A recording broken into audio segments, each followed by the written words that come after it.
The Queen's ex-aide turned royal commentator Dickie Arbiter dismissed the absolute nonsense idea Her Majesty would abdicate any time soon. Doubling down on his take, he said the Queen was no more going to step down at 95, than he was going to jump off the London Eye. Mr. Arbiter, who worked as the monarch's press officer between 1988 and 2000, explained why he was confident she would not abandon her post, opening up on a poignant conversation he had with the Queen.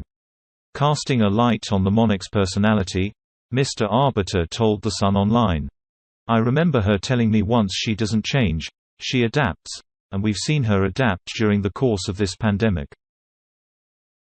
Indeed, after the Queen left Buckingham Palace for Windsor Castle on March 19 last year, she did not stop carrying out her day-to-day duties. Rather, she adapted to the government's advice and embraced technology to remain in touch with her family and patronages. To date, she is still meeting ambassadors and diplomats via video link. Mr. Arbiter also said the Queen is currently making adjustments following the loss of Prince Philip, who died in Windsor on April 9 after 73 years of marriage. He said, "She hasn't got her soulmate anymore, she's having to adapt without him. She's got her family and the family are rallying around her, but she's also not walking away from anything yet."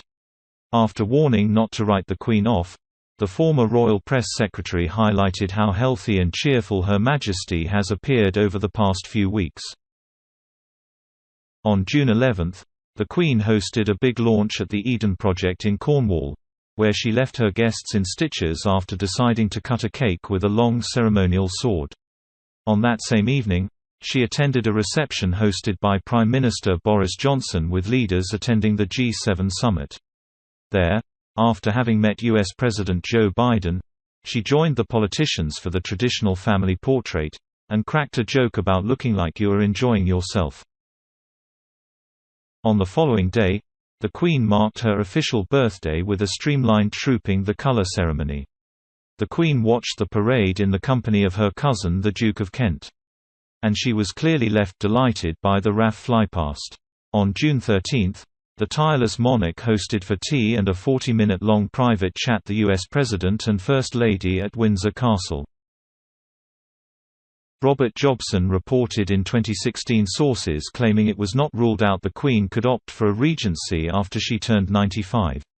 However, the announcement of the grand celebrations planned for her 70th year on the throne in 2022 appears to indicate the Queen's desire to carry on in her position for years to come.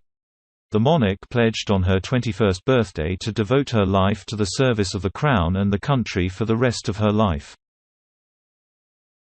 However, she conceded during a chat with her cousin Margaret Rhodes there would be two instances which would bring her to abdicate. Royal author Matthew Denison wrote in his biography The Queen, "In her 9th decade Elizabeth continued to dedicate herself to the same principles. She did not contemplate abdication," she told her cousin Margaret Rhodes, "unless I get Alzheimer's or have a stroke." On his retirement as Archbishop of Canterbury in 2003, she explained to George Carey, "That's something I can't do. I'm going to carry on to the end."